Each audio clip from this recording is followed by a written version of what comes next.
Okay guys, the Iron Banner quest for this season is going to be extremely important for you to do. First up, you cannot turn in any Iron Banner tokens until you complete the Scourge of the Rust Pursuit, which is that quest right under Lord Saladin. So we're going to talk about this quest. We're also going to talk about why it's so important to do this quest, because once you complete this quest, you are actually able to start turning in tokens and look at all of the enhanced perks that are dropping. It's insane. Enhanced Ashes to Assets, Enhanced Bomber, things that I've been needing since Shadowkeep has launched. And even though I've been farming things like Nightfalls for the past couple of weeks, I had a lot of tokens hoarded up, but also tokens that I just earned today during Iron Banner, and I was amazed how much enhanced perks were dropping. On top of also getting enhanced perks, you also get access to Pinnacle gear from the Iron Banner bounties. This is gear that drops above 950. So step one here, go to Lord Saladin, pick up the Scourge of the Rust quest. It will require you to defeat 30 opponents, capture 10 zones, and get some super final blow kills. All of this, of course, being done inside of Iron Banner. Now, the moment you complete this quest step, it proceeds to throw you into the second step, which is essentially kind of the same thing. Capture some zones, complete a few matches, but now you actually have to land final blow kills with a pulse rifle. Now, I actually have one drop for me upon completing the first step, which is a pretty decently rolled Claws of the Wolf. Now, you can use that or just use whatever pulse rifle you like the most. Just get some final blow kills with pulse rifles. Now, upon completing this step, this takes us into the next step. Land fusion rifle final blow kills this time. But again, you still got to be capturing some more zones as well as completing matches. Pretty much when everything is said and done, you'll end up capturing a total of 50 zones throughout this entire quest and complete 15 matches. Now, the fusion rifle that I use, it dropped me a beautifully rolled Wiz and Rebuke. And again,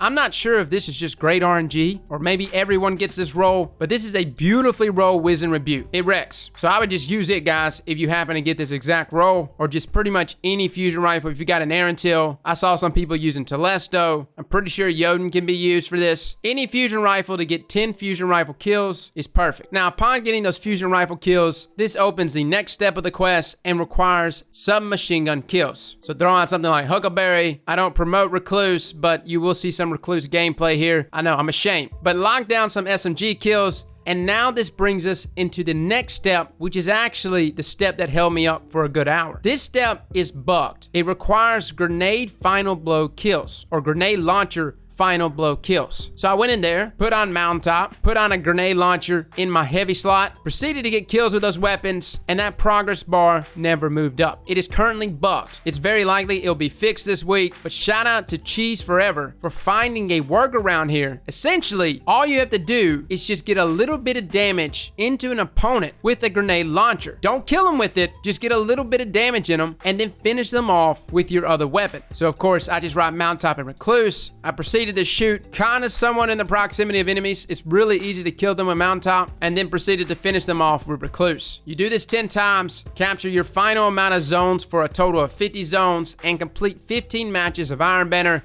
and now you've just completed Scourge of the Rust, which will give you access to all of the armor pieces. And again, as you're completing all these steps, Iron Banner armor for this season is dropping in your inventory. You're also being rewarded weapons, but the biggest thing is the ability to turn in your Iron Banner tokens to get weapons and gear, but enhanced perks, which are so rare outside of like high level Nightfalls. So for my more dedicated Crucible players that are on the hunt for those enhanced mods, this is an excellent way to get them. As far as the gear itself and the armor, the stat rolls were not bad, but they weren't great. Like, they're better than vendor rolls. They were around like the 55 to 58 mark in terms of stat points, but they weren't in the 60s. Whereas like something like raid armor is normally somewhere in the 60s, and like armor that you get from Benedict when you turn in those Callus tokens are also normally in the 60s. That's actually my highest ranked armor right now in terms of stat points is from Benedict. It is possible that Iron Banner may grant you armor pieces that are 60 plus. I haven't seen it yet, and that was after about 300, 350 tokens. It's a possibility that it's just super rare. Well, fellas and ladies, thank you all for coming and watching, and as always, slap that like button like your mama told you right.